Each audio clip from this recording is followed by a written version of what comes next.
Hi, everybody. So I wanted to come on here and share a story with you all that is equal parts emotional, funny, stressful, and very real about what it's like to be an autism family.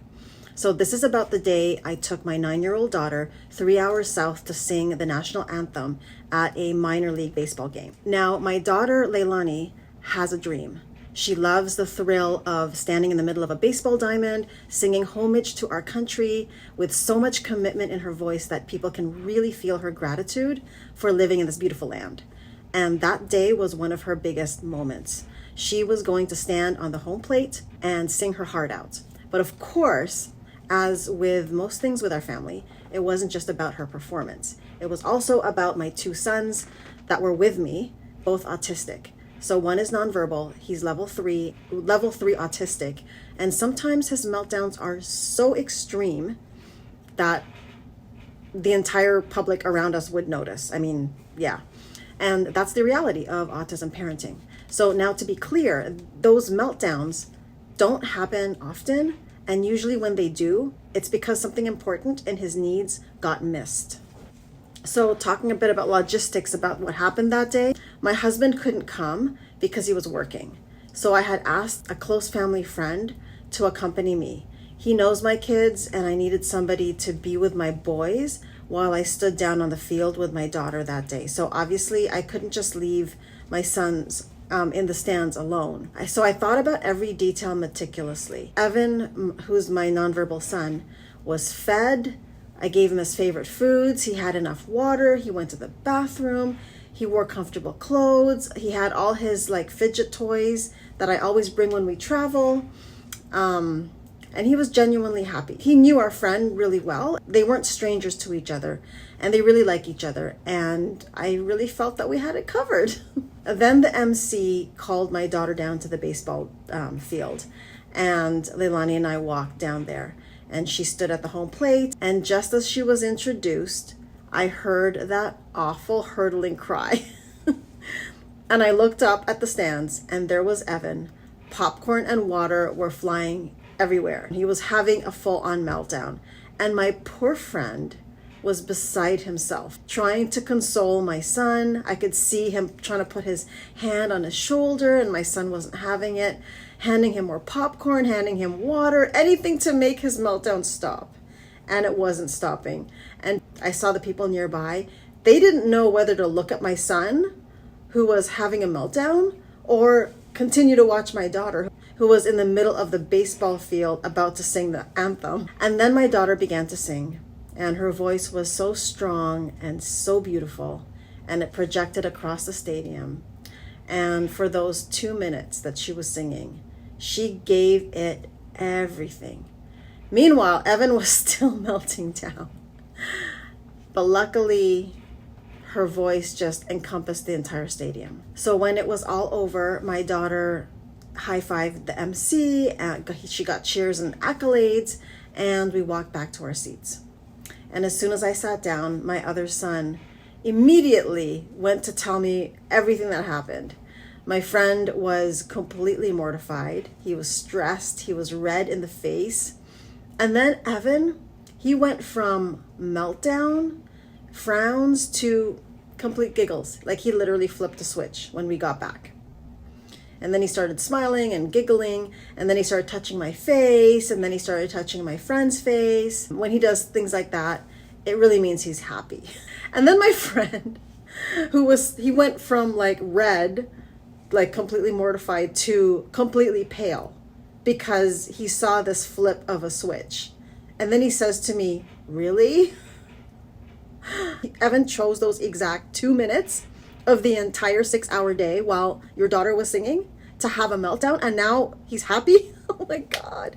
He wasn't upset, he was just in shock. So of course I kind of laughed, but I also cried at the same time. And I told him, I know, I get it. Welcome to my life. I get it. Yeah, I understand your shock. Then we went to go eat at the restaurant inside the stadium. And my friend and I just started to recount every detail of what had happened to see what could have caused that meltdown. And I realized something huge. I had crossed every T. I had dotted every I of that day, making sure that my son's basic needs were met. And he was happy. He had everything he needed. But I forgot one thing. I never told him that I was leaving the stands to go down to the field with his sister. I didn't prepare him for the plan. And for a nonverbal autistic child, especially being a level 3 autistic child, not knowing where I was, where mom was, or what was happening can certainly be earth-shattering.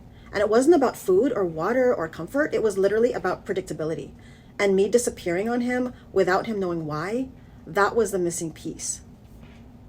So this is what I want people to understand about autism, and especially about nonverbal autism. Meltdowns are not always about unmet needs. Sometimes it's about missed communication. Evan couldn't say, hey, mom, where are you going? Who am I staying with? What's happening?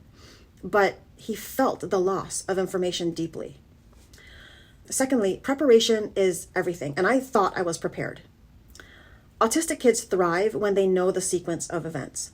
Even something as small as, hey, Evan, mommy is going to walk down there to the field over there with Leilani, and you're just going to sit here with our friend for like 2 to 3 minutes, and you'll see me down there. That, like one sentence to my son, could have made all the difference. And thirdly, meltdowns are not manipulation. They're a form of communication. Maybe meltdowns in neurotypical people could be seen as manipulations, but not in a nonverbal autistic level 3 child. So Evan wasn't trying to ruin his sister's moment. He was just overwhelmed. He was confused. He was unable to regulate. He probably was not even aware what was happening. He didn't know where his sister was, nor did he know that it was her big moment. And lastly, this is for parents. This is for all parents of autistic children. Self-compassion for parents is key. I had to remind myself that I'm juggling multiple kids, multiple needs, complex needs, while also trying to make sure that my daughter has her moment to shine. I can't be perfect. I'm not perfect. I'm human. I can't remember every single layer of every single detail of everything that I needed to do that day, but I remembered most things. And that's okay. And that's what we always have to remind ourselves as parents, that we can't always manage it all. And it's okay if some things get missed. We just have to forgive ourselves. And I'm sure our children on some level also will forgive us. So yes, the national anthem was the 2 minutes of chaos in the stands and the beauty on the field happening all at the same time. That's the duality of our life as an autism family. Sometimes it's magical, sometimes it's messy, and sometimes it's both. I apologized to my son. I apologized profusely to my friend. And I also gave myself grace. Because the truth is, parenting a nonverbal autistic child means managing needs that you can see and also the invisible ones that you can easily forget. And through it all, I try to keep perspective. Leilani had her moment. Evan survived his meltdown. And I'm still standing, I'm learning, and I'm sharing our journey so that others can understand what life really looks like for an autism family. So if you're an autism parent, remember you're not alone. And if you're not, maybe this story will give you a little more insight on what's going on in the head of a child like Evan. My friend who came with me and who was so generous with his time to be there with us, he knew my children. He knew my children for the last 10 years. He knew my son for the last 10 years of his life. So he knew a lot about him. But even my friend was like in complete shock about what was going through Evan's head at the time. And so I'm hoping that this video will give all of you some insight and some compassion. Anyway, thank you for listening. If any of what I said resonates with any of you, please subscribe to our channel. Please like the video. We started this channel in hopes to share our experiences so that there's more awareness and there's more community. Thank you.